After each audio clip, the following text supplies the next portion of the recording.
Você sabia que Moisés, chamado o homem mais manso da terra, matou milhares? E que Davi, considerado manso, cortou cabeças e derramou sangue? Então, o que significa realmente ser manso diante de Deus?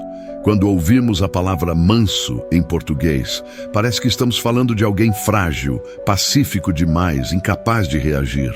Mas na Bíblia, essa palavra tem um peso muito mais profundo. Veja Moisés. Números capítulo 12, versículo 3 diz: Ora, Moisés era um homem muito manso, mais do que todos os homens que havia sobre a terra. Mas esse mesmo Moisés se indignou, quebrou as tábuas da lei, ordenou juízo contra os idólatras e até desobedeceu a Deus em certo momento. Como pode um homem com atitudes tão firmes e até violentas ser chamado de manso? E Davi, o salmista que chorava, que se quebrantava diante de Deus. Ele também foi o guerreiro que derrotou Golias, que cortou a cabeça de um gigante, que colecionou os prepúcios de filisteus, que venceu batalhas sangrentas. Ele era realmente manso? A resposta está na raiz da palavra. No hebraico, a palavra usada é anave. Não significa covarde, não significa fraco, mas sim humilde, submisso a Deus, alguém que não confia na sua própria força, mas coloca essa força nas mãos do Criador.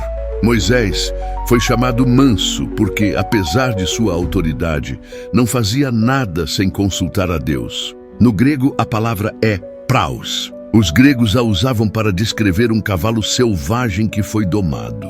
O cavalo continua forte, continua poderoso, mas agora sua força está sob controle. Essa é a mansidão que Cristo fala em Mateus, capítulo 5, versículo 5. Bem-aventurados os mansos, porque herdarão a terra. Ou seja, mansidão não é fraqueza. Mansidão é poder sob controle. É ter espada, mas só usá-la quando Deus manda. É ter voz, mas falar apenas quando Espírito Santo coloca a palavra em sua boca.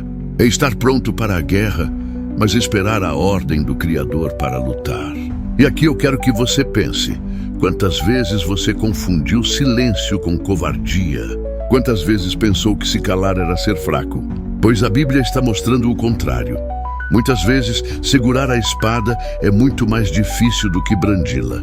Mansidão é escolher obedecer a Deus em vez de obedecer ao ego. Agora, deixe a sua resposta nos comentários. Mansidão é fraqueza ou é força sob controle? Eu quero ver você declarar com as próprias mãos: mansidão é força guiada por Deus. Moisés falhou quando deixou a raiva falar mais alto. Davi errou quando se deixou levar pelo desejo. Mas ambos demonstraram mansidão quando esperaram em Deus, quando reconheceram seus pecados, quando se humilharam diante do Criador. E ninguém exemplificou mansidão mais do que Cristo. Ele disse em Mateus capítulo 11, versículo 29, Aprendei de mim, que sou manso e humilde de coração. E como nosso Salvador manso expulsou cambistas do templo, como chamou os fariseus de hipócritas, como resistiu ao diabo. Porque mansidão não é ser passivo. É ter autoridade, mas colocar toda essa autoridade debaixo da vontade do Pai. Ele poderia ter chamado legiões de anjos para livrá-lo da cruz, mas se calou. Porque mansidão é submissão perfeita a Deus. Por isso, a Bíblia conecta mansidão com herança. O mundo acredita que quem herda é quem grita mais alto, quem mostra mais força, quem pisa nos outros. Mas Cristo inverte a lógica.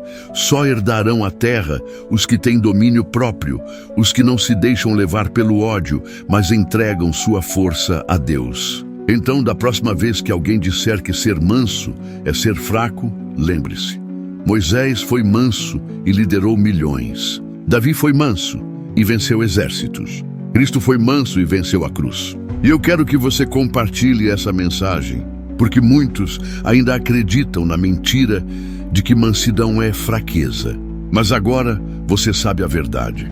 Ser manso é ser forte o suficiente para entregar toda a sua força a Deus.